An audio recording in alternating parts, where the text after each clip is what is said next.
Hi everyone, and welcome to episode number 64 of the Disney Infinity and Beyond webcast presented by DisKingdom. You've got yourself and me here in the United Kingdom. We have Abe there in sunny California, and then Hola. finally we have a special guest. We have Travis all the way there in snowy New York. in Asgard. Okay, so there we go. Yeah.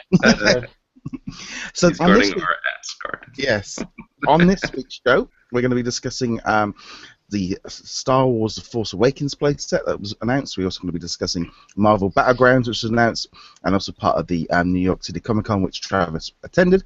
And we're also going to be giving our thoughts on Toy Box Speedway, which was released last week.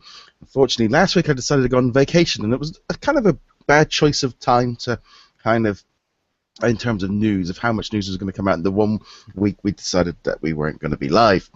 So, Abe, have you had a good 2 weeks? It was good until I got sick. Yes. So I've been sick for a couple of days now. Yes, I think unfortunately we've all got allergy this morning. So Travis, how are you doing over there? It's like probably 20 some odd degrees right now outside, and it's cold in the apartment. Yes. So yeah, and Abe's there in sunny California at 11 o'clock at night. So yes. Always sunny in California, baby. Woo! So this last week, we've had quite a lot of big news. We had the Star Wars Force Awakens, Battlegrounds, and also Speedway release. So we're going to kick straight off into the first bit of news, which was the Force Awakens playset was announced. So I'm going to throw this one over to Abe first off. What did you think of this set? I like it. It wasn't much of a surprise as we were already expecting it. Mainly also the main figures that they announced, we were kind of expecting those to be it. I did feel we were lacking one, though. But anyways, like I said, wasn't surprised. The coolest surprise, if any, was the game set piece. Looks really nice. And I do love Kylo Ren, as you can tell, it's on my lower third. And I love the fact that not only is the saber, like the way we see it in one of the first trailers, but it has a little twist in the light, which is so cool. It kind of makes it goes with the story how he basically constructed it, so it's kind of cool. And I'm not gonna lie too, we were already expecting an announcement because John Blackburn let it out of the bag at New York Comic Con at the Marvel Battlegrounds panel. But still, these figures look awesome. Like I said, it's only 4, so I think we're missing one. I'm probably thinking it's Captain Phasma, but we'll see what happens. Yeah, I think 4 doesn't seem the right amount of figures. Right. But I'm wondering if they're holding off until a little bit more information about the movies come out, because we've got the new trailer coming out later today. So Travis, what did you think of these? Oh, I think they're amazing. I was there.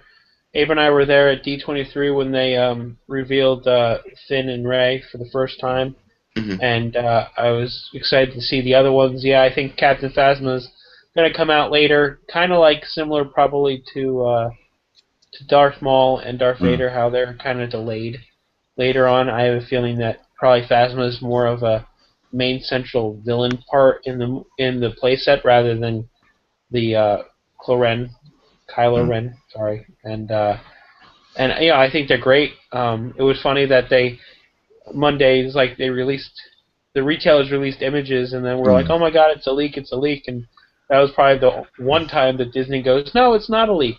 Go ahead, you can release the photos. We're sending a press release in like 5 minutes, so it was an interesting morning, but I think everything, all in all, I think it's well received. People are very excited about the movie, which is now just under 2 months away. And we're gonna get more information today with an official trailer and tickets go on sale.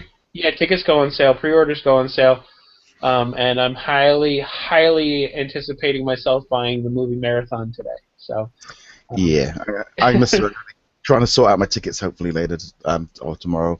But it's kind of interesting, I think, as well. There's the amount of toys that have come out about The Force Awakens, so it makes sense to get these out, get people aware of it. I'm wondering if if we get that patch in November, whether or not these characters are going to be part of that patch, because you might be a bit more aware of it and a bit more. Because I am wondering whether or not if they're going to hold off on that sort of update or if it's already in the game when you put those pieces down. It's really hard to tell at the minute what's gonna happen, whether it's already on the disc or if it's going to be a download content. It's hard to know on that one. What do you guys think? We'll throw that one over to Abe. I think it's going to be part of the November patch. I don't think Battlegrounds will be a part of it. I think there's going to be another patch later on. But I definitely think this will be part of the November patch. And I also think there might be some more figures. And, like, obviously, like I said, Captain Phasma was held back. But I don't know if it was Travis that mentioned it to me or somebody else who went to these conventions. But apparently there's, like, this is just barely wave one of what to expect from Force Awakens toys. Mm-hmm. So there might be more characters that we don't even know about. I was going to say there's a few extra characters I think that I've seen a few action figures for other characters. So It's hard to know exactly what. We don't really know much about them yet. Yeah, but for sure it's definitely going to be in the patch. I mean, there's no other way. I don't think it's something where you just put the figure down and it's like, oh, wow, it's downloading a new content right now. I just don't think so. But other than that, I think, I think there's more in store we don't know about. Travis? Travis? Mm-hmm. I think the patch coming in November will have the Force Awakens. I think it might even have the Marvel Battlegrounds, strictly because come the beginning of the year they're going to want to get Battlegrounds out to review sites and stuff like that to build up momentum after the holidays. So, and I think they did say somewhere that connection would be needed for Marvel Battlegrounds. So, well, the only thing is with the Marvel Battlegrounds is they got 5 months yet before release, so I'm still kind of thinking they've got time to kind of spend a bit longer. Yeah, maybe. But the Force Awakens does look really cool. But it's interesting we didn't get any trailer. No trailer yet. Well, I mean, if I can piggyback off of what Travis said about the new trailer coming out today, I know they recently, which is odd, I feel like it just was announced yesterday that there's a Disney Infinity event at the El Capitan Theater. And it's going to be like a little get-together to celebrate The Force Awakens. Will they be releasing a trailer for the playset? We don't know. Will they actually be showing gameplay? We don't know. All I know is that I feel like they're going to get together. I know they're going to do a little Speedway tournament.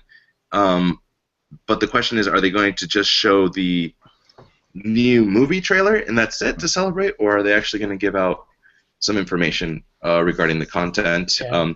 And as far as the giveaway, I'm sure they're going to have a little giveaway. I don't think they're going to be giving away anything to do with Force Awakens. Maybe a single figure like a Kylo Ren or a Poe, but I doubt it. I think it'll probably be like a Hulkbuster or Ultron or even Spot. But anyways, that's also happening later today. Yeah. Well, it's quite interesting as well with because they've also sort of said there's going to be a set of power discs. We've got 4 power discs. No images of them yet. Were quite they've been quite good at putting out this. They've been holding back on this Force Awakens stuff. I think this has been the general thing from the whole of Disney, is holding back on that information. So we've got a power disc pack coming out on December 18th as well. Again, not really much known about that at the minute. Well, they did accidentally write the details of what this disc will be, but no images whatsoever. So. No. So, Travis, anything you want to add on Star Wars Force Awakens? I'm very excited. I've been waiting for this. Being a Star Wars fan for years, it's anything and everything to do with this movie, and the merchandise surrounding it has been absolutely amazing to really be a part of. Because I was never really I was just a little kid when the first trilogy came out, and then when the second trilogy came out, it kind of like faltered as far as the hype. And I think this is what it should have been for Episode 1. The kind of hype and this kind of excitement. So. See, as me being that little bit older, it was the fact I think it was about 4 when my dad took me to see the Return of the Jedi, and then they remember buying this huge box of Star Wars toys. So I was like 5, 6 with all the toys. So I was that perfect age. So it was that thing of, for me, that is my childhood of those toys. So Star Wars, the classic trilogy, is still that kind of thing. So by the time the prequels come along, I was in my 20s and stuff. It wasn't quite the same kind of sort of thing. But it's always quite one of those funny things because I always enjoyed the last two of the prequels. I didn't like Phantom Menace, but I always did like the other two. So that's just me. Yeah, I think I'm on the opposite, and I think I like the first one. Jar Jar Binks is probably the best addition they've ever had, and pod racing is phenomenal. Yeah, no. In all honesty, this movie has to be epic because they're relaunching the whole series. It needs to be perfect. It needs to be great. There's a lot of hype, and I'm sure because Disney Infinity is the only game that has exclusive content catered to Force Awakens, it's bound to be pretty epic. So, I mean, I think the fact that they've got this coming out on day one when the movie comes out. That is what's going to make. I think this is the first time we've seen this with Infinity, where they've actually got the movie stuff out, bang on the same day, a brand new playset. You're going to go see the movie, go buy the playset that weekend. This is really the first time they've really gone down that. We've had Spot is obviously included, and we've got Zootopia figures, and we've had like Big Hero 6. And we've got a playset on day of the day. First time they've done this, I think it's going to be huge. I think this is exactly what we've been waiting for with Disney Infinity. Was that platform of having new content bang on when the movie comes out. Yeah, absolutely. It's going to be awesome. I'm excited. I do find it interesting that they're holding. I mean, I understand they're holding it, and they're great on them are holding, but the marketing person in me is like, you need to have it out by Black Friday in order to get the sales. And they're like, no, we're going to hold it 2-3 weeks after Black Friday in order to make it coincide with the movie, which is brilliant because it's only a week before Christmas. So a lot of these parents will have everything purchased already. So. See, I suppose it's that kind of thing for me. I'm thinking with sort of not having this Black Friday. Black Friday is not really a big thing here yet. To me, I look at it and go, well, why would you want to rush out a brand new product on a day when everyone's expecting it to be half price? So it makes complete sense to miss that completely. But also, having they've got a little bit of merchandise out before Christmas. But it's definitely that last-ditch Christmas present rush for people to go. I'm sure they're going to have a ton of these in stores. Disney Infinity have never really been... we've never really had too much of an issue of things being sold out. And you could always pre-order it and stuff to get it just before Christmas. Yeah. Well, the Toys R Us by me, just yesterday I was there, and in addition to having a whole Star Wars section in the Disney Infinity aisle in the video game section, Disney Infinity is taking up like a quarter of one of the two aisles in the actual Star Wars section. Yeah. And it's massive. So, yeah, they're really pushing out Disney Infinity Star Wars stuff. But also, in terms of that idea, there's that much Toys to Life this Christmas and holiday season. They're probably going to have to spread out that content a little bit more because it's they've only got so much space in that section. Yeah. Okay. So anyone got anything more they want to add on the Force Awakens or what we know yet? I think Poe looks awesome, and I think he's kind of like he's going to be popular later on because nobody knows much about him yet. But he's definitely the kind of unknown character at the minute, isn't he? Yeah, but I mean, first of all, his X-wing is black. It's cool, or has black accents. But then he's like in a fighter pilot suit, and he looks cool. So I think he's going to be popular later on. But he's probably going to be like the new Han Solo, in my opinion.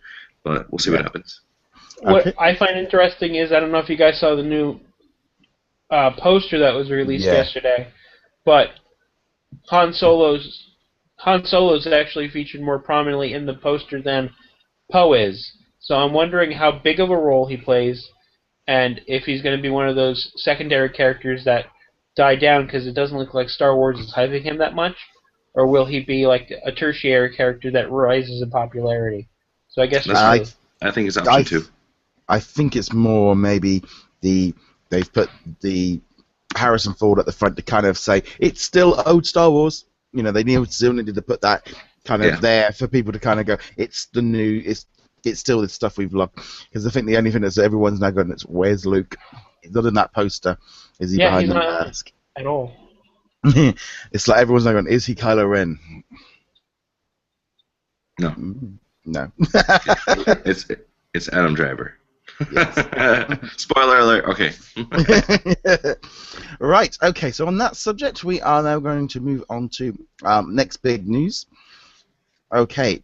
So our next big news is going to be the Marvel Battlegrounds, which was announced at New York Comic Con. We had loads of information coming out. Now, Travis was at the event, so I'm going to throw this one straight over to him, so he can sort of run us through what they said. Well, the panel that was John Vignacchi, John Blackburn, they were both there. Jeff Bunker was there. He's the design guy, the head of design. There's the team from United Front, and then a couple guys from Marvel.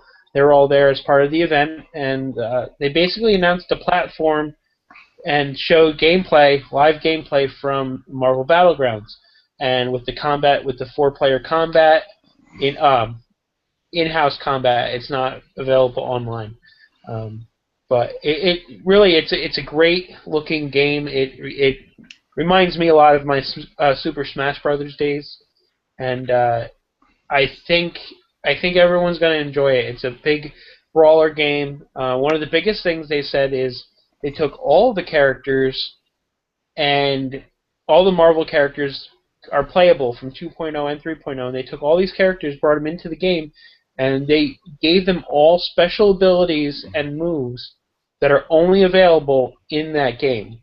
So you take, let's say Spider-Man from 2.0, and you're used to playing him in the toy box or in the Spider-Man playset.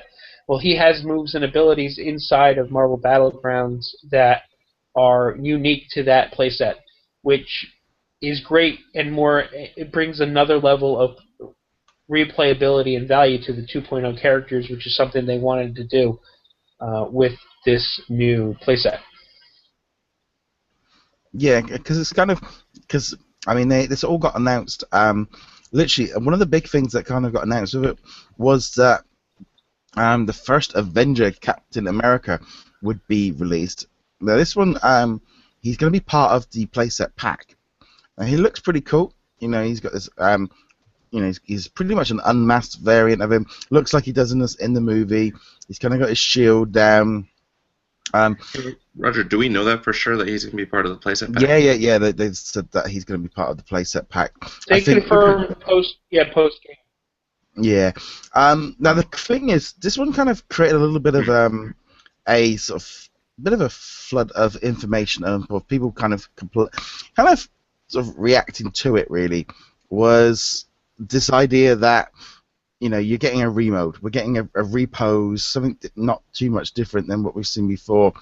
And what do you guys think of it? Well, I don't think it's a remold at all. I mean, at first I was kind of underwhelmed because I did think it was a remold, but later on after listening and hearing the panel, and I'm sure Travis got it in person, but it's a brand new character. I mean, it's the same way that we look at Hulkbuster. It's Iron Man, but he plays differently. He has different animations. He has different attacks, and he looks different, obviously. So it's the same thing. And in fact, I believe Jeff Bunker was mentioning the fact that you have the difference between the classic Captain America and then you have the cinematic Captain America. And obviously, this one has a pretty good resemblance to Chris Evans' Steve Rogers. So no, it's definitely a brand new character. It obviously from the videos looks awesome. It plays great, and it looks phenomenal. I mean, honestly, when you first read that it was the new Captain America without a mask, you were like, okay. But when you saw the actual mold for the figure, it's gorgeous. I love it. I honestly like it better than the other Captain America, and that Captain America is one of my favorites from 2.0. So, no, I'm excited for it. And like a lot of people, you're talking about the negativity. A lot of people thought that it took away a spot from a possible new figure, and that's completely not true. In fact, I believe he was asked to be added to the roster by Marvel and Disney, obviously, because the movie makes sense, and also the 75th anniversary of Captain America is next year, so it makes sense. So, yeah, they just added money to the budget, so it didn't take away from a new figure at all. And I love it. Travis, what do you think of the new Captain America figure? I love it. Point out, Abe, I believe it's 60th, not 75th. I think they made that mistake during the panel, and they corrected themselves. But besides that, Disney addressed it directly this year, or not this year, at the panel, because people were like upset about it, and they knew, and they said, our policy is to not, there were specific circumstances, to reissue the character in a different version. And this one coincides with the anniversary of Captain America, the new movie, and the fact that Marvel asked it for it to be added, not replace a character already in the roster, but add it. So it's not like they're taking away your Darkwing Duck or your Mabel or whoever they're adding down the line in 3.0. This was added, probably similar to that with Peter Pan. That slot was added to the roster by Disney after the roster was closed down. So, I love it. I was with Abe. We were very skeptical, but after the panel and after we saw the figure, and we after saw gameplay footage of the figure in action, it just looks awesome. So. Yeah, see, I've kind of got like two twists on this. First off, the figure itself, the mold, looks a really cool figure. Love the idea of it.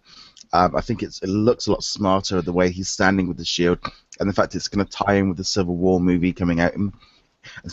But I'm going to be honest. I was away, and I came home, or came back to the room, saw on my iPad this picture, and I'm going to be honest. I was underwhelmed. It was like, there's going to be this new character announced, all this stuff. It's like, we've got a repose. And I'm going to be honest, it wasn't what I was expecting. It wasn't really... it looks great, and it's interesting the fact they got the new moves and all the rest of it. But, there's so many Marvel characters that I want instead of a repose. And I think that's where where a lot of people are feeling the same. Hulkbuster, I can accept the fact that it's a massive change. It's an entirely Hulkbuster's almost been pushed as almost like a separate character. But a repose in a playset, that means you're going to have to buy it. That means people are going to have to buy this one. It's not like he's just a variant sort of that you could buy if you wanted to. He's going to be in that playset pack, so people are going to have to buy him. And he was already in. It's. I don't know. I'm going to be honest. I'm not excited about it. I'm not. I think it's a cool figure, but I've already got Captain America. He might be slightly different, but I love Marvel Comics, and I could pick 30, 40 other characters I'd rather have had in place of that one, and that's I can see how people have reacted to it, because it's not what I understand. He's an extra character, and it's the anniversary and all the rest of it. But I think at the minute we haven't had hardly anything announced Marvel-wise, and it wasn't what people wanted. Yeah, but ultimately, going back to the nitty-gritty, it's a business and it's also a game, and it makes sense because Civil War does come out next year. And Travis, it is the 75th anniversary next year. Look it up. And because I'm a Captain America I thought fan. during the panel they said 60th. I thought. They corrected themselves on accident. But anyways. Yeah, the way I was looking at it, going, World War II was more than 60 years ago. So. Yeah, but anyways, like what I'm saying is like, first of all, I didn't even know he was going to be packaged in the playset, because I thought he was added to the roster. But it makes sense because, again, Civil War comes out next year, 75th anniversary. And to be honest with you, as much as you're not excited about it, I mean, it's a new figure, because this, I can complain about it, and it's a new figure. It's completely a new figure. It plays differently. It looks different, just like Captain America is. And it's not like it's like a crystal figure, or it's not like it's Black Suit Spider-Man, because it's the same mold except it's a different color, and or it's clear. You know what I mean? It's and it doesn't play differently in the game. So I don't know. I don't feel as bad after seeing it. But obviously everybody has a right to be skeptical or not liking it because they already have one. But I don't know. Ultimately, moving on from Captain America, Battlegrounds. I mean, honestly, what are you guys thinking about Battlegrounds? Because I like the way the playset looks. I love the way it plays. It's Travis was mentioning Super Smash Brothers. I'm also thinking Power Stone or even Injustice. The way it plays, but the live gameplay, the tournament that they were having during the panel, I don't know. This game is going to be phenomenal. I'm really excited. Now I understand, and actually I think I tweeted JV right after the panel saying, when I interviewed you at E3, when you said that you were more excited for Marvel, and then you retracted to be impartial with everybody. Now I understand why you brought up Marvel, because this playset looks phenomenal. I don't know. I don't know what you guys think. So, Travis. I like how there's a story and there's a progressional story with it, and the one thing I found interesting was if you looked at the live gameplay.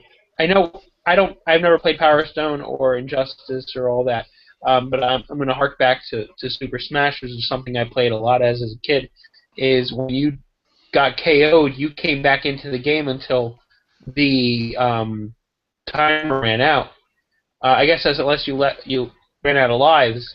I don't know if the settings can be changed for open gameplay with Battlegrounds, but when they were playing, if you died, that was it. It was a battle to the death until the time ran out.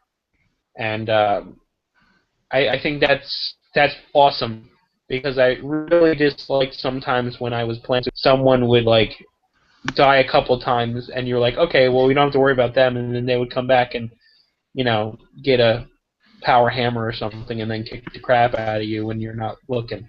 Do you think that could be kind of like a fighting mode, though? Like it could be like a sudden death mode, or like just like a survival mode. I don't know I don't know if there's differences in storyline versus open play. I'm intrigued to see what the settings are in story mode versus what you can maybe customize in open gameplay. See, I would say that in that sense, for replayability value, they need that player versus player. That is going to be the key that's going to keep this playset going. And if they can sort out, because there's been this sort of in and out of whether or not it's going to be online, offline. I think they need to make this online, because this is player to player versus, if I'm not playing against anyone. Therefore, if it's player versus player, the entire thing is lost on me, and I'm only playing against a computer, which after a while can get a bit old. They need that online functionality. I know they've been talking about it. I think it's an important factor they need to work on, because if Skylanders have brought it in, if they brought in this new feature for this battle and the fighting, and they need to have that player versus player sorted. And that's the big thing, I think, from this game, is where I'm really excited about this. I'm a big Marvel fan, and I'm loving the fact that it's an entirely different playset. This is not an sort of run around capturing this, picking this person up, dropping them off here, go collect this, go get that. This is going to be a battle. I love Power Stone when I had it on my Dreamcast. I've had the Street Fighters, the Mortal Kombats, the Tekkens, all these kind of different games. And Injustice was, a fantastic DC fighting game.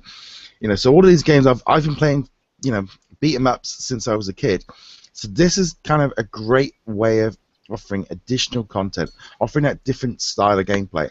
And I think this is where Infinity can step up, because, their competition are set into their little system, and now Infinity are now going to branching out, and they're doing.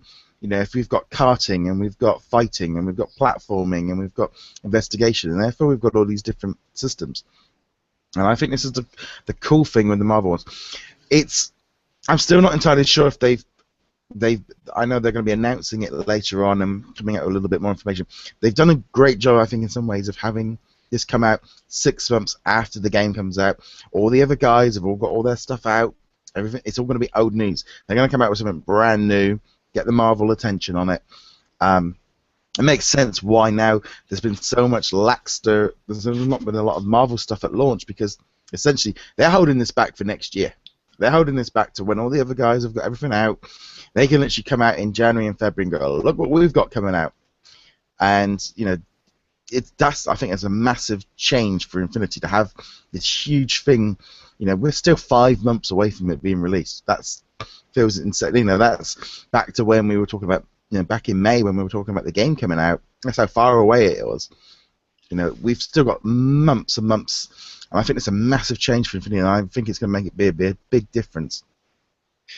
Yeah, and like adding to what you're talking about the gameplay, I love the fact that your surroundings, the map that you're in, you basically, you know, fight around it and it gets destructed. I mean, you destroy stuff and it drops to a lower level or goes to a different section. And unlike Smash Brothers, you know, you don't have little weapons to use, but your map actually has little triggers or little booby traps that you can use that can affect your players. Like the live gameplay had this little switch where you electrocute the people who are standing on it, and I don't know. It's very cool. It's like you said. It's new type of gameplay for Infinity, and it's very exciting, to be honest with you. Because it kind of makes me feel like I felt for Speedway. Because even though we've had racing in Infinity, it didn't feel like this before. So I'm kind of excited to try Marvel. Marvel Battlegrounds and see the difference, but it's definitely a welcome change, and you know, the characters that, you know, could potentially be introduced are going to be awesome. So I'm excited. Travis, you want to add anything on that? The only thing I find interesting is that Hulkbuster and Ultron are in. If you look at the game-based perspective of how they release the figures and how the figures are in this, who part of the same play set, have the same base. Hulkbuster and Ultron that are coming out in the next few weeks don't have the same base as Captain America. So I know Ultron is a major part of the play set because he's one of the lead villains, but I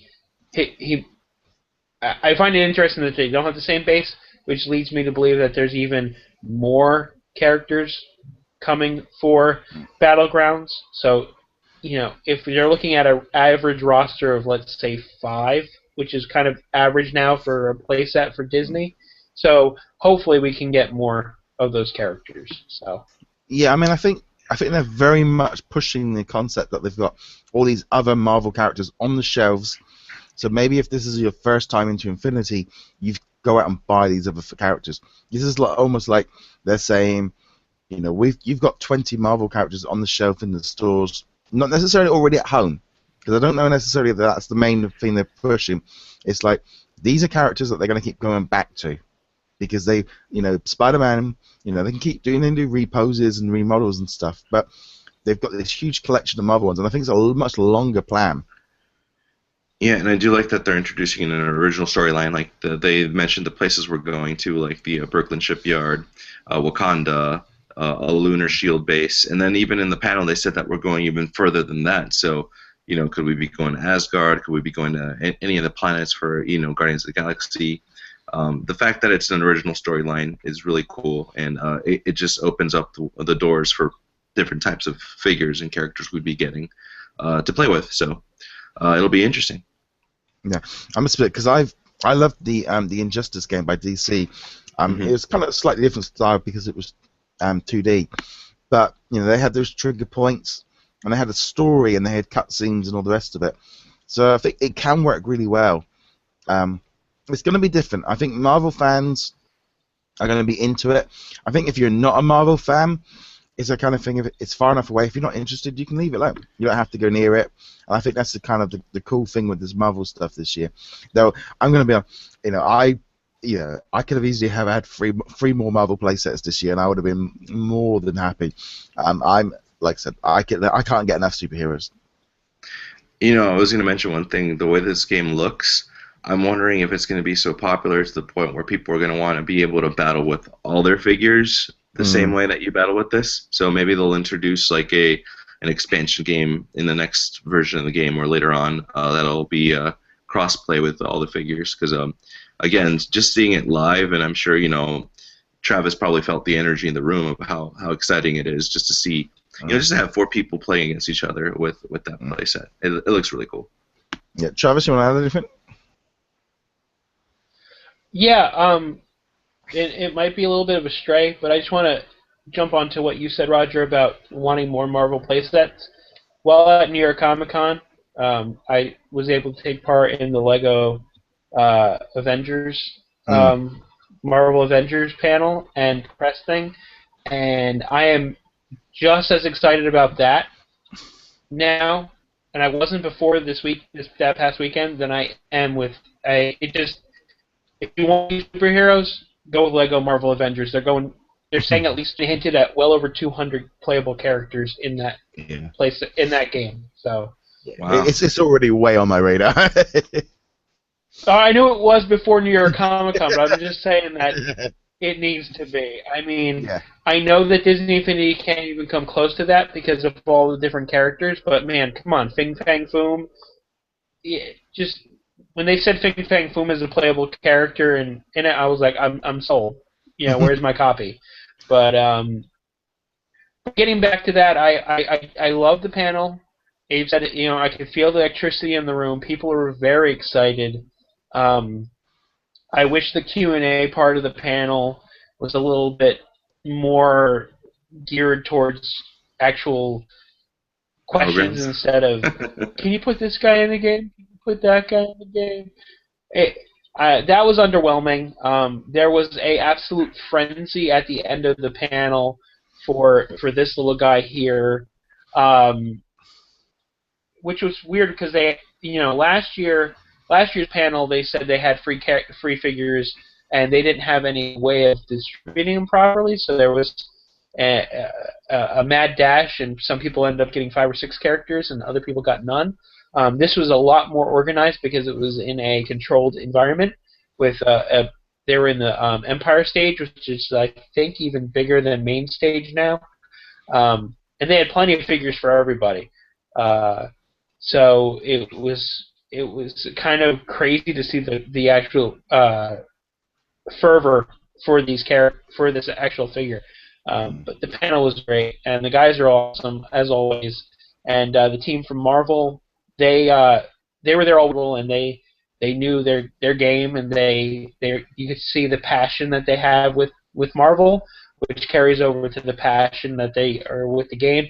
And the guys from United Front were there, and they of course made the game, and they were very excited, and you could tell that they put a lot of passion into this game. So I'm very excited about it.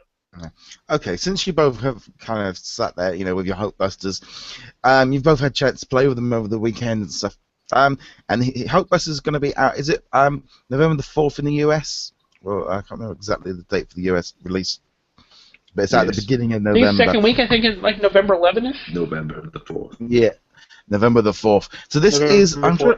I'm trying to work out if this is wave 4 for Disney Infinity. I'm trying to think, because we've had the initial launch, we had the Star Wars, we then had the expansion discs, and now we've got these as wave 4 of release. I don't think the expansion discs count as wave, because usually figures count as waves. Okay, so this is the 3rd wave. So you guys have had this one here, that's going to include Hulkbuster, Ultron, Darth Maul, and also Spot. So I'm going to throw this one straight over to Travis first off. What does Hulkbuster play like? How different is he from Iron Man? He's very different. Iron Man is a flyer, and a ranged most part. Hulkbuster definitely is a flyer, but he first and foremost is a brawler. He only has a melee, a ranged attack as a special move, and as when he's up in the air flying. So he's mainly a kick him hard guy. What I do like about it is they brought back the voice of Iron Man to revoice it, and you even in its resting pose, you actually see Iron Man's head pop out for a minute. So they make no words, they mince no words. It's Iron Man in that suit. It's not just a copy of the suit or a more robotic feel to the suit. It's Iron Man, and it's funny because when he runs, you hear him huffing and grunting, and the amount of detail they put into the actual, the voicing and how it feels to play the character, aside from the actual combat, that alone got to me as just being top notch. So. Does he have a finishing move? Yes. Like the Star Wars characters do. Mm-hmm. So it's slightly different to Yes. the Marvel 2.0 characters. It's beautiful. Yes, cool. So is that the His kind of thing, finishing isn't move it? is kind of he has a move where What? you suck everyone in. Yeah. Yeah, it's basically I put up a gameplay video and an unboxing, but I got most of the combos in there, and the finisher move kind of like it kind of like pulls everybody to him, and then he lets off this big circular like electronic, like almost like an EMT type of thing, and it just basically electrocutes everybody. They start shivering, you know, like they're shaking. I mean. And then some of them will blow up and disappear, and you beat them up, and some of them will come back, and you have to fight them. It depends on how many enemies you have or how big of the enemies they are. Because I like that with the Star Wars characters, where you had the finishing move and the big special move. So it was that kind of thing of having a few more options. So I did wonder whether or not they had those two different kind of moves, which I think is really cool. Oh yeah, he has both. He definitely has both. The That's cool. special has the missiles and stuff. One thing I did want to add about him too is something that Jason Moffat pointed out a while back.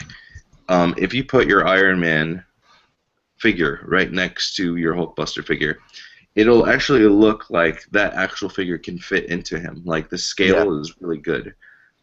So they did a tremendous job with this figure, and the way he plays is phenomenal. It's just. It's definitely one you're gonna want to pick up. So yeah, absolutely. no, and I do love the fact that I'm going to be able to, you know, Hulkbuster he's out in about 2 weeks or so 2-3 weeks, so everyone's going to be able to get a little bit of taste of Marvel first off, you know, and it makes sense with the Age of Ultron and Christmas coming up that he's out a little bit further. But yeah, I still can't believe we're going to wait another 5 months for some more stuff for more Marvel content. I'm like, yeah, that's true. And I yes. mean. Are we moving on, or can I say one more thing? If you want to go on to more Marvel, carry on. Yeah, more Marvel. One thing for all those Infinity fans out there, thanks to Sean and obviously Travis. If you don't have this guy, go to your GameStop. It's retailing for $24.99 with the whole Vita starter pack. And if you don't have a Vita, don't worry, you can actually trade in the stuff for credit. And it turns out I've been hearing different things. People with trade-in value, they're getting him for technically $9 and change to $14 and change. I'm sorry, this is, I believe, is U.S. only, so sorry for the rest of you. But definitely go to your local GameStop and pick him up because he's definitely on sale. The only thing I'm going to say on that one is I would suggest if you're going to do it, you might want to do it quicker, because I think if the stores start getting a large inventory of Vita stuff, the value starts dropping if they've got too much. And that's the same when it runs over here. If they're, you know, that price that they're offering can change at any given moment if they've got too much inventory. Well, trade-in value will also, you know, the amount of trade-in is also going to warrant that. So if you're trading it in, I think we'll be okay. But yeah, that's just me. Yeah. So yeah, thanks, Travis. we're not exactly sure if that $24.99 is a permanent markdown. It's kind of murky in the system, but yeah, trade-in value for that stuff might go down once a lot of people trade in. But this is in direct relation to the question that JB got at the panel regarding Black Suit Spider-Man and his inclusion in 3.0. And now there are some people that say that it was put there purposefully, but a panel. It is a mistake that Black Suit Spider-Man is listed as 3.0 in the game. He's supposed to be 2.0, and they do not have any plans at that time to bring him as a 3.0 release as a single character. But they did say that they will be meeting with Marvel and the other people involved, because I have a feeling PlayStation will bought the rights for the exclusive. Oh yeah. Yeah, I was going to say, I'm wondering whether or not there's like a year exclusive to the Vita or something like that, which means it might be like May, June before anything can happen. Or they paid for the exclusive outright, and, you know, just like Toys R Us paid for the exclusive for the 1.0 characters for the Crystal here in the United States. So I can't guarantee that PlayStation will let them do it, because if it's only available in the PlayStation Vita Starter Pack for 2.0, they want to see the sales of that starter pack. Now, Sean was sitting in the same room as me, and he goes, JV should have just said that they could get it for $24.99 at GameStop. And so, we let the masses know on social media and Facebook, and a lot of people have been finding it for $24.99 here in the States, and they're very happy. Even if they can't get any trade-in value, because $24.99 for a new character is pretty good. Yeah, I must admit, and actually, the Vita, if you have got a Vita, the actual game is pretty good. You're going to get those expansion games that you're going to unlock stuff on 3.0. If you haven't even got 2.0, you're going to get those two, and you get the Spider-Man playset. So you're actually going to get a lot of toys. So if you so even if you haven't got them already, that's the kind of additional value there anyway. And if you don't have a Vita, the PlayStation TV is at a low price of $37 on Amazon. And that plays Vita games. So yeah. There you go. The thing is, I was like last week on holiday, I took my Vita. I'm gonna be honest, and this is the biggest bugbear with it. It was like I was like, should I take Infinity 2 with me? I'm sitting there going, I can't take I can't take figures with me on a plane and sit there. It was just like, but I was playing the iPad version all week, 3.0, and I was just sitting there going, I want this iPad, and I'm going to keep saying it as well, is I want that Toy Box app that's on the different iPad, put it on the Vita. It doesn't have to be the full version. Just put the iPad version on the Vita for us all to play. I've got a Vita. It can't, it's like, I know it's slightly different, but yeah, please give some Vita some love. Vita love. Give us some. Yes. Right. Anything more we want to add on Marvel before we move on to the Speedway? I just want to say that I couldn't play around a lot because it was just me in the apartment here when I was doing it, but I started at my second player, and I had both Hulkbuster and Hulk in the toy box, and when they're in the same vicinity and they're kind of hitting each other, pounding on one another, Iron Man makes some really awesome quips about, or the Hulkbuster Iron Man makes some really interesting quips about, Hulk, like, I thought it was you, I could smell, and it just, it was just funny, and I can't wait to actually brawl with the two of them outright and see who can beat up who. So. I was gonna say Marvel Battlegrounds. It's gonna be awesome, and I can't wait to go to Wakanda. Yes. And see some ants and stuff. Yeah. And right. Okay. So let's move on to. Whoop. Roger, do you have good vision with your glasses? Just yes, want to make sure. Perfect. Okay. Vision. Yes. Awesome vision? Okay. Yes. Oh. Right, God. Okay, right. So, on to our next subject for today. Right. So this last week in the US, Toy Box Speedway was released in the US. It's out next week in the UK. It's out on the 27th. For some reason, European getting a little bit later. So we've all had a chance to play it. So I'm going to throw this one over to Travis. First off, your initial thoughts on Speedway. My initial thoughts? It's addicting. Very addicting.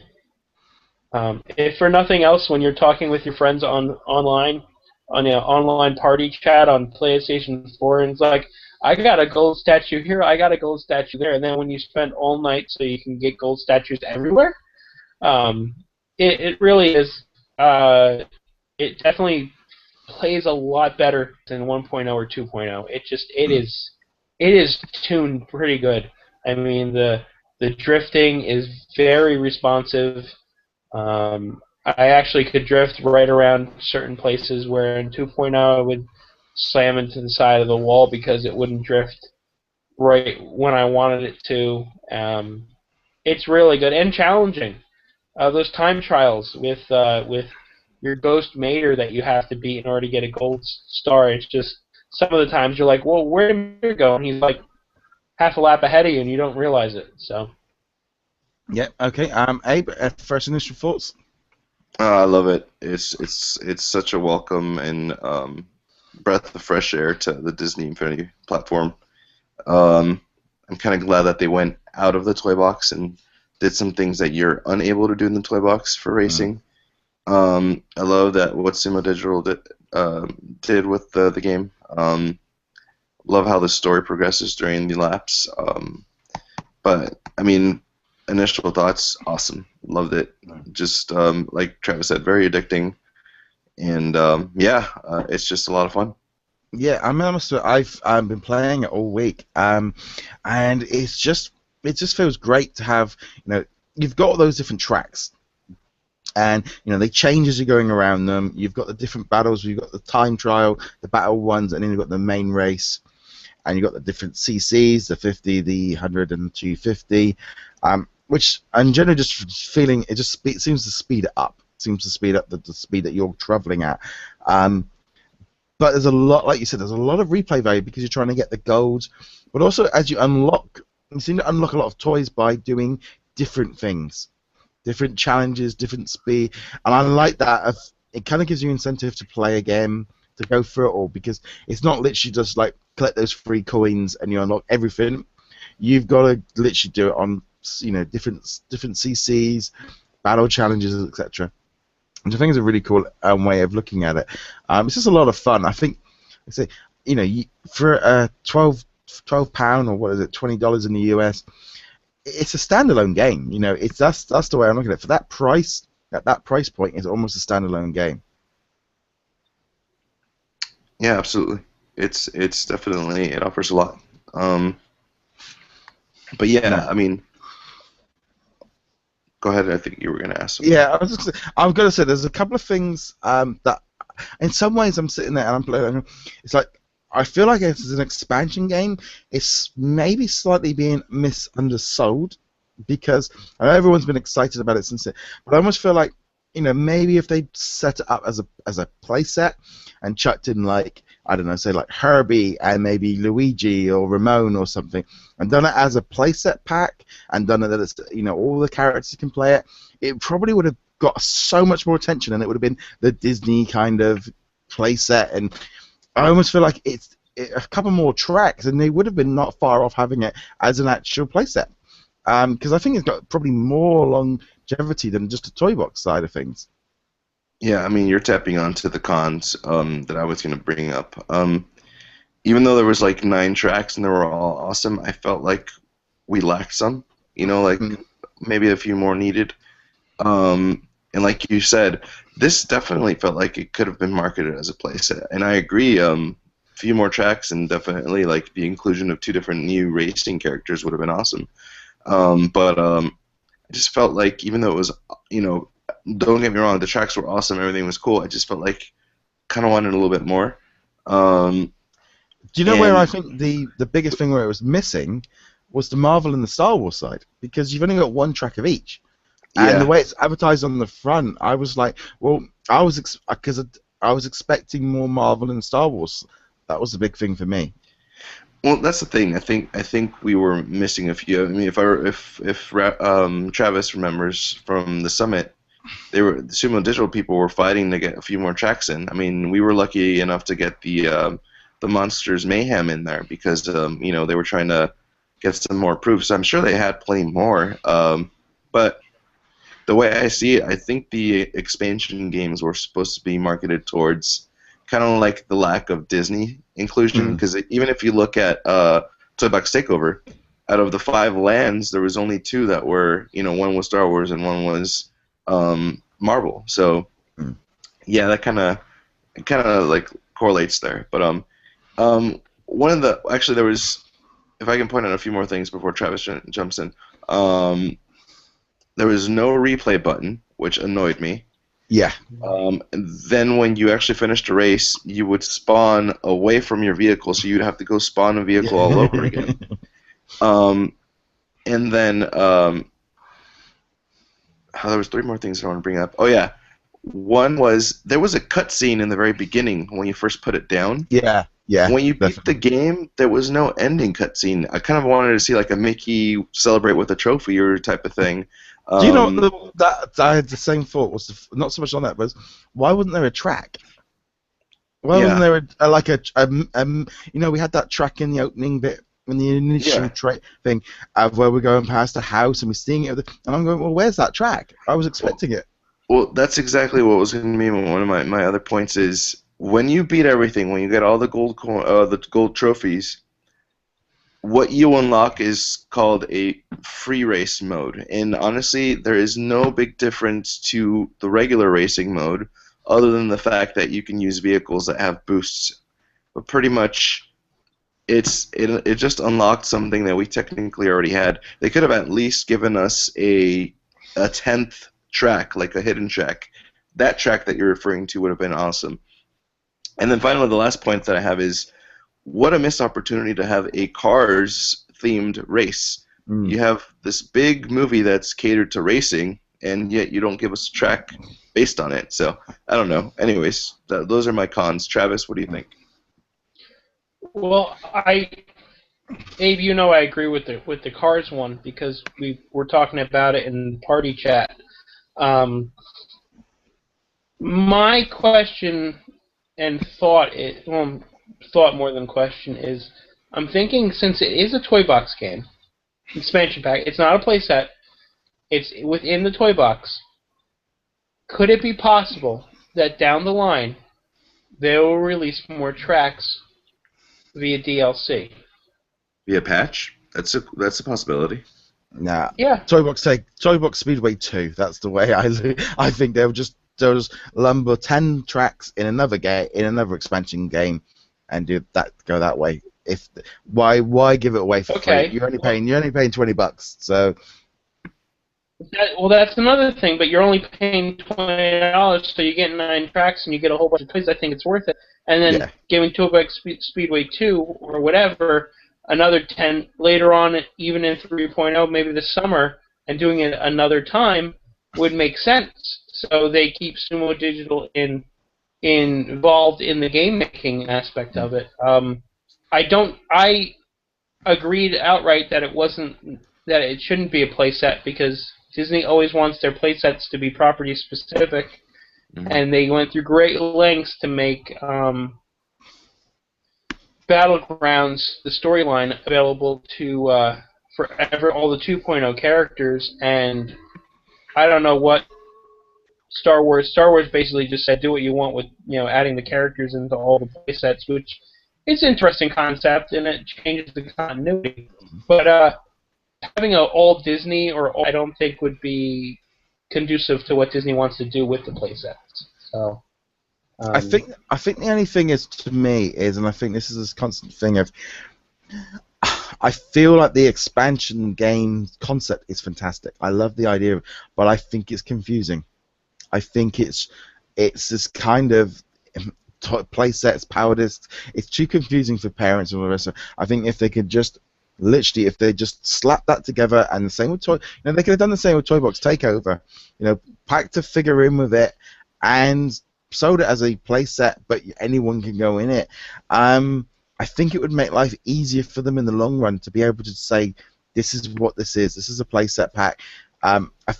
I love the concept of the expansion games. I think they're a really good idea. I love the fact you can bring in different characters and stuff.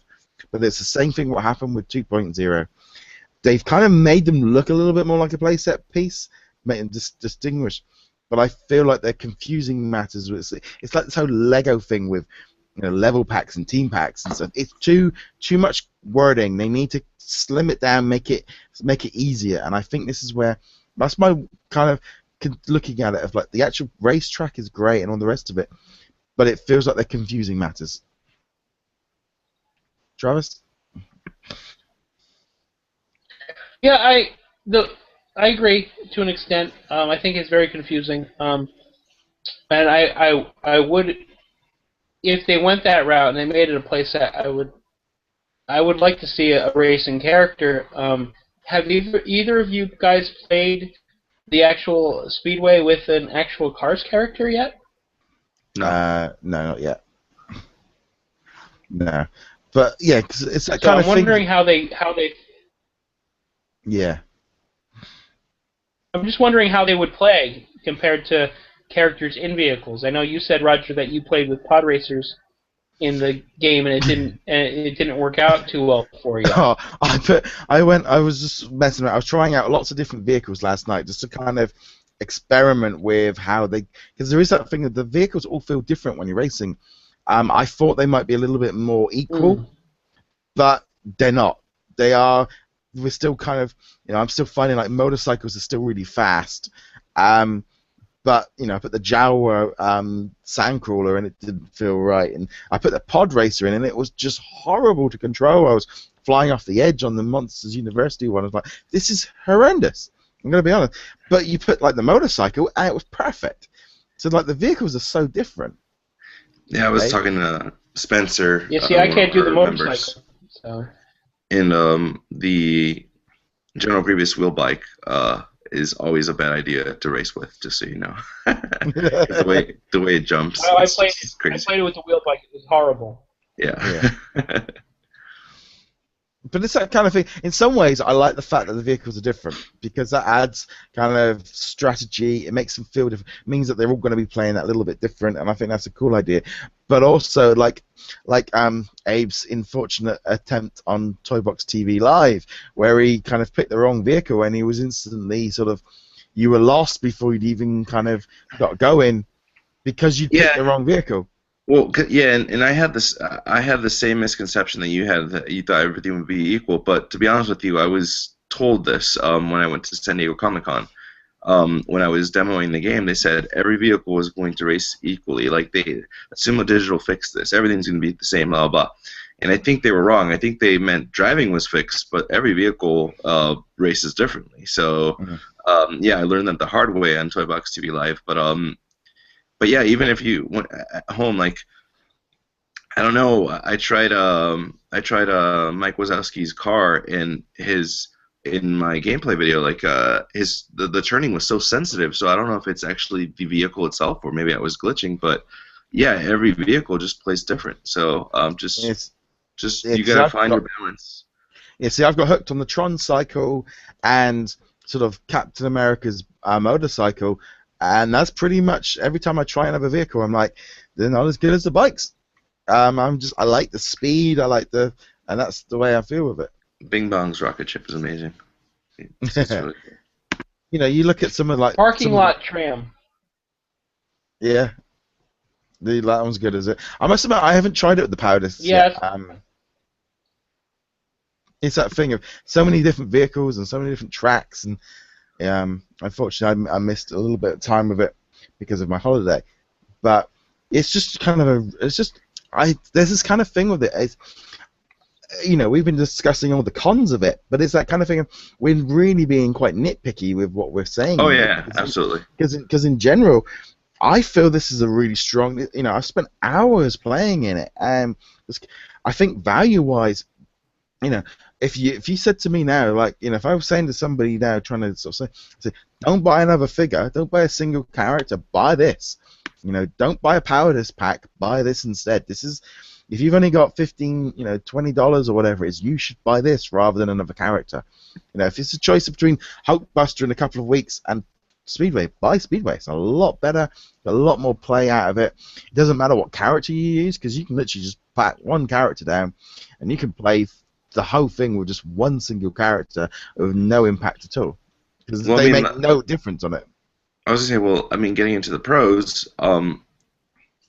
replay value, like you were saying, is amazing. I already beat the whole game. I got gold trophies all around, and yeah, I still find myself racing because it's just fun. I still haven't tried multiplayer because I'm hand shy because of what happened. I'm waiting for that patch, but I'm sure I'm gonna be playing a lot multiplayer online when I feel it's safe. But aside from that, Sumo Digital did such an amazing job telling a story when you race. That's something that I just don't remember in any racing game, like being told the story when you race. Like I love the fact that using San Francisco as an example, one lap you're going down, everything's cool, then all of a sudden you see the main villain pop up, then you see some microbots show up on the track, and then you finally see in the last lap, you see the main the main teleporter section that starts sucking up parts of the set further in the distance. It's telling a story every lap you go. Or even in Agrabah, you see the Cave of Wonders pop up and the carpet take off. I mean, it's really cool. But it's very subtle as well, because some of it Yeah, I it's only very subtle, very because subtle. I think I'm sometimes focused so much more on the track that I'm maybe not looking at the water. And sometimes I think, if I'm racing and I'm trying to get that first place for the goal, in all honesty, probably the backgrounds and stuff could be white, and I wouldn't really care because I'm just trying to get that gold, trying to kind of finish it off.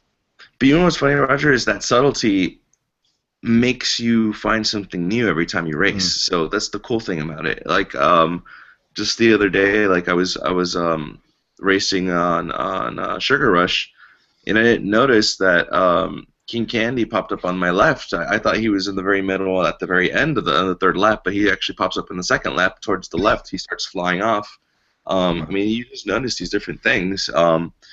And like like Gravity Falls, I would take a shortcut to the right, and I'd always miss the hot air balloon in the air. I'd always see it in the third lap when I crashed, but I never saw it in the air in the second lap because I would take a shortcut. So when I didn't take the shortcut, you start seeing parts of the story you missed out. So, and aside from that, the coolest thing that I love about this is the fact that right straight out of the box, you can grab absolutely any figure you have. If you only have one figure, that figure is going to work on Speedway, and it's going to race, and it's going to be great, and it's a lot of fun.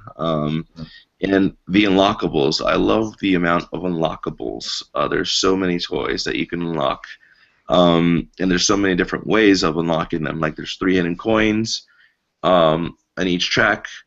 Depending on your placement, you also unlock toys. Depending on the gold trophies, you unlock toys. So it's kind of cool. Just overall, awesome game.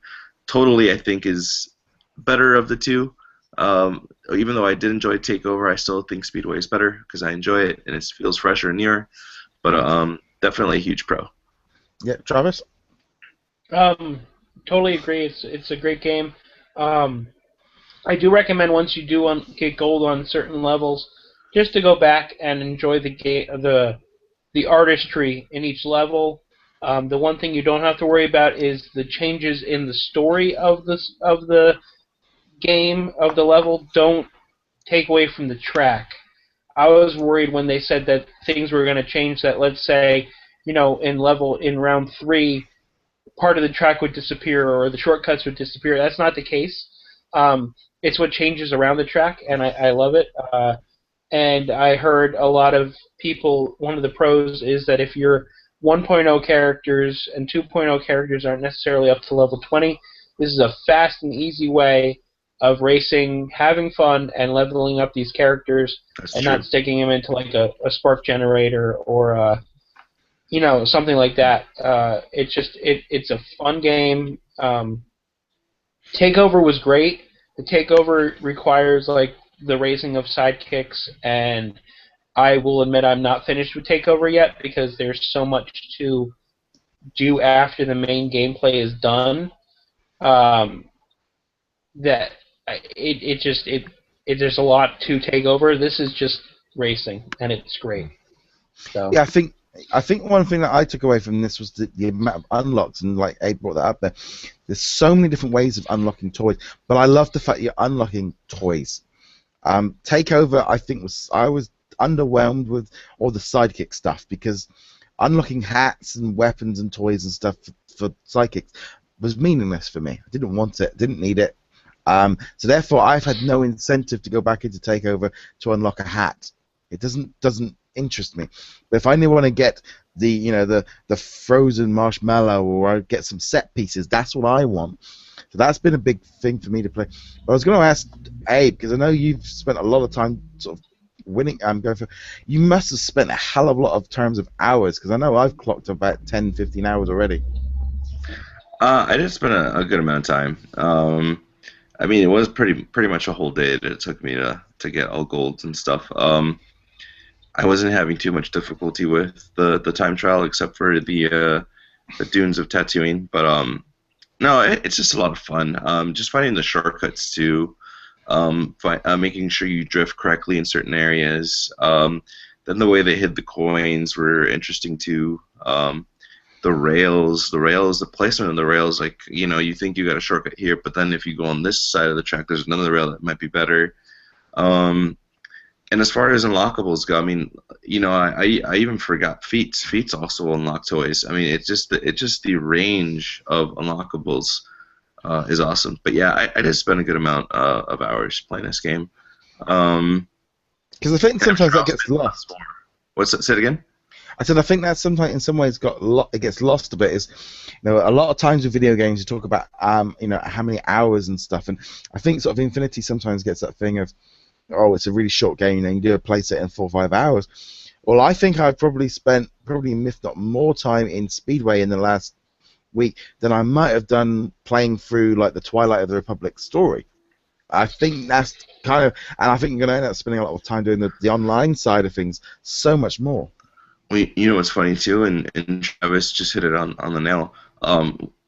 I spend even more time playing Speedway because I want to level my characters. Like that is my preferred method to level up my characters now. So I enjoy racing, and why not use characters that I need to level up to race? So it's just more added value to why you would want to play this game. But again, I haven't even tapped into multiplayer. Like Travis and I and a group of other friends were talking about playing online, but we're gonna wait once we feel it's safe. But once it's time, I guarantee you we're gonna play hours with our friends multiplayer as well. So it's gonna be fun. It's definitely a great game. I think this one's a hit. I think Disney did a good job, and like you said, we're nitpicky on certain things that need to be fixed, but that's with every game. And Toy Box Speedway was definitely an awesome. This is like a must-have. If you own 3.0, Speedway is a must-have. I think. Jarvis? I probably spent about 8 hours in total getting all the gold statues and stuff. But I mean, I had it. That was my end game, so I was going hard. So I might have. I would say 8 to 10 hours would be minimum to get all the gold. I have a couple feet still, and Abe is right. A bunch of us have been ribbing each other enough without playing multiplayer while we're all playing separately on. We're playing our own individual games while in party chat, and we're making fun of one another already. So it's going to be a great online experience for sure. And that has a couple feats attached to it, but it's going to be great. It's going to be.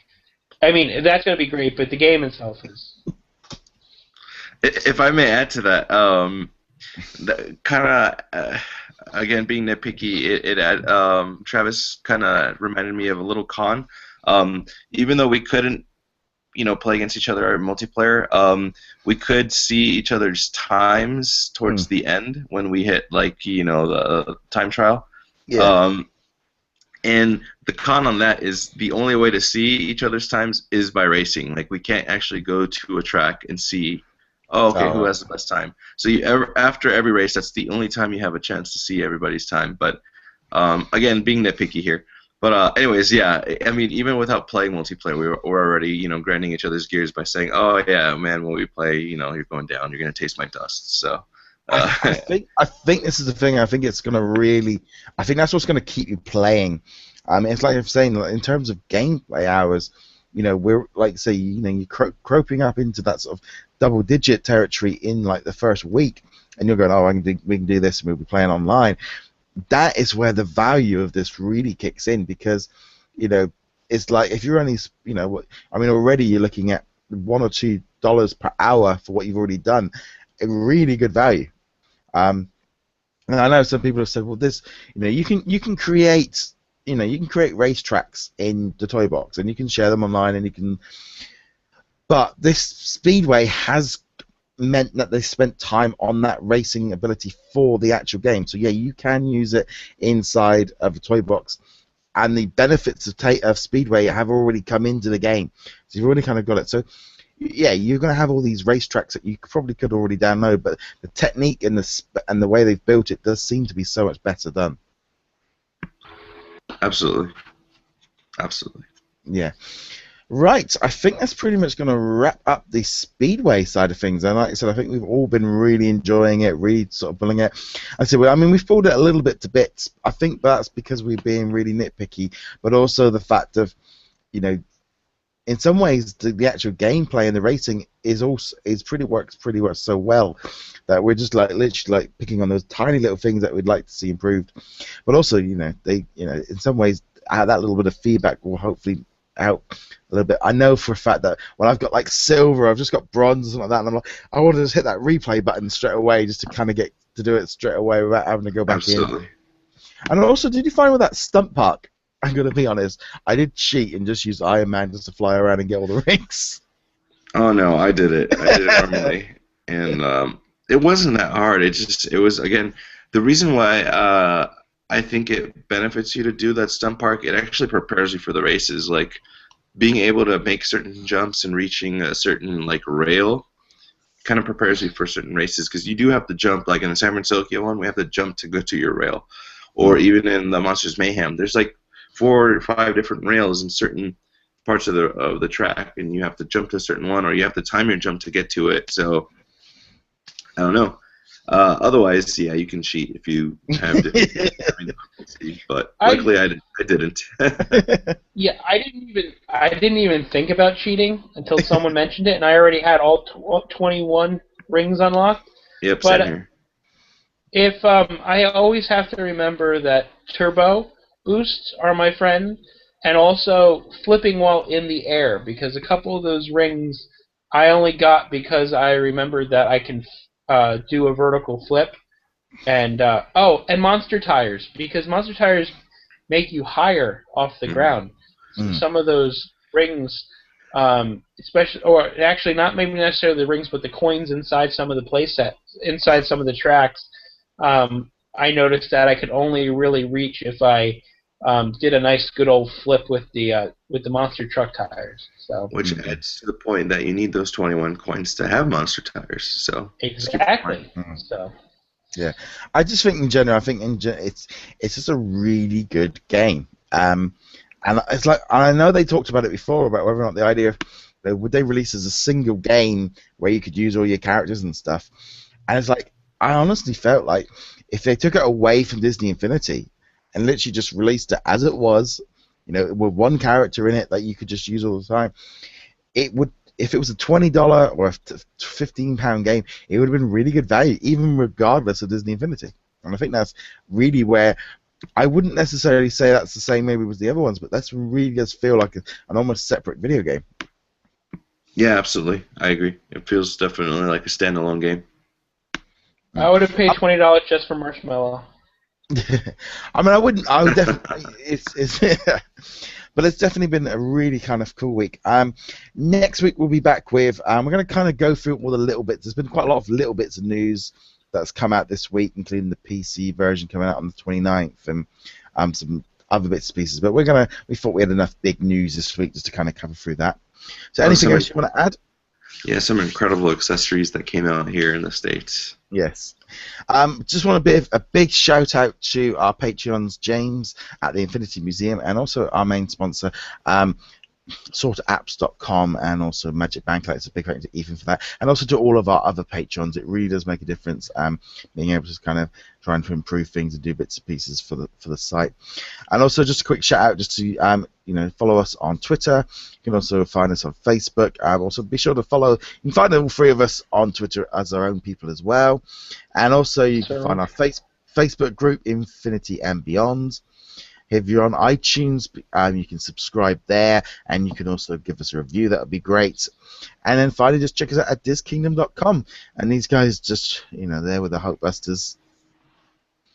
Well, Roger, I do have an announcement to make. You do have an announcement. And I will stay tuned to the Facebook group, DisKingdom Infinity and Beyond. And this week sometime, I'll be posting how you can win one of these early. Ooh. So we will have a giveaway for our Facebook group members. And it might be tied into other aspects of social media. I haven't figured out the details yet, Heck, I just decided to give one away today. So. Yes, I literally and I just I was literally just about to post something on the way to work. Was I gave away the Rise of the Empire play sets to some. So if you're, it is worth joining up with our group. Because sometimes we just do random giveaways and stuff. So we're like, like UK members, I might give something away of the guys there in the US. So yeah, so definitely worth checking us out. And look at these chairs with the. Okay, there we go. Anyway, guys, big thank you for joining us this morning, or wherever time you're watching. I remember to check us out, I think, and we shall see you guys in another video. Laters. Adios. Adios, Adios, amigos. amigos. Adios. Adios.